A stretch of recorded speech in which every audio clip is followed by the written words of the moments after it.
আলাইকুম রহমতুল্লাহি ওয়া বারাকাতুহু। সবাই কেমন আছেন? আশা করি সবাই ভালো আছেন। সবাই ভালো থাকবেন।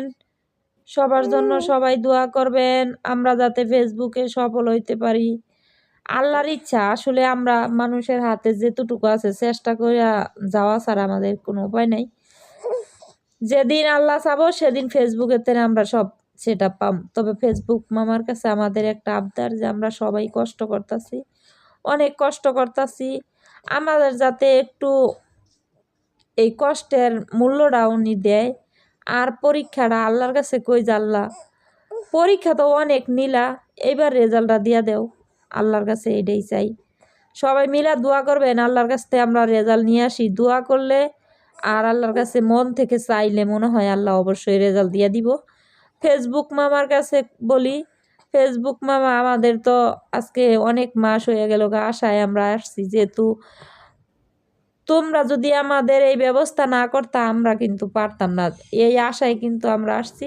তাহলে যেহেতু কষ্ট করতেছি, কেমনে কিভাবে কষ্ট করতে হয় সেটা সবাই জানে। তা আমাদের একটা ব্যবস্থা কইরা দিলে আমরা একটু উপকৃত হই, একটা ভরসা থাকে যে না আমরা এই সামনের দিকে এই ইনকামটা করতে পারবো ঘরে বৈশা। যাই হোক, এখন ফেসবুক মামার কাছে এইটাই আবদার রইল, একটা ভিডিও যাতে ভাইরাল হয়। মনে একটা কষ্ট, এত ভিডিও বানায় একটা ভিডিও ভাইরাল হয় না। একটা বাচ্চা আছে, এই বাচ্চাটা নিয়ে কত কষ্ট করে ভিডিও বানাই। এই যে একটা ভিডিওর ভিতরে কয়বার ভয়েস দিতাছি, ভয়েস দেওয়া নিলেই কথা বলে, ও কথা কয় আমার লগে লগে। তাহলে অনেক কষ্ট করে ভিডিও বানাই, অনেক অনেক কষ্ট। যারা ভিডিও বানায়, যারা ফেসবুকে কাজ করতেছে তারা বুঝে। ফেসবুক মামার কাছে এর জন্য আমরা সবাই মিলে অনুরোধ করি আমাদের যাতে একটা রাস্তা খুলে দেয়। আল্লাহর কাছে চাই আল্লাহ যেন আমাদের পরীক্ষার, তো মানুষের একটা সময় তো পরীক্ষার রেজাল্ট দেয়, আল্লাহ যেন আমার সেই রেজাল্টটা দিয়ে দেয়।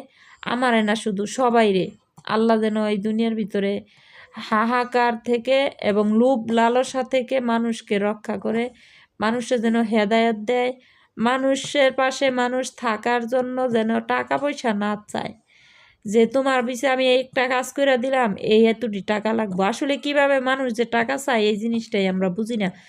আমার কাছে যদি কেউ বলে যে এই কাজটা করে দাও তোমার আমি 500 টাকা দিব, তখন আমার কাছে নিজের কাছে নিজে এতটা খারাপ লাগে আর এত ছোট মনে হয়, কেন আর সেটা আমি জানি না। তবে চাকরি করে টাকা আনি ওইটা এক কথা, আমি একটা হালকা পাতলা একটা জিনিস নিয়ে দিলাম, একটা কাজ করে দিলাম, এর জন্য আমার টাকা হাতলে আমার মাথাটা নষ্ট হয়ে যায়। তখন অন্য অন্য মানুষের কাছে কেমন লাগে সেটা জানি না, আপনারা জানাবেন আপনাদের কাছে কেমন লাগে। সবাই ভালো থাকবেন আর সবাই আল্লাহর কাছে আমরা দোয়া করি আল্লাহ যেন আমাদের যে জীবনে পরীক্ষা নিয়েছে পরীক্ষার রেজাল্টগুলো দিয়ে দেখ। আর ফেসবুক মামার কাছে আমাদের একটা আবদার রইল।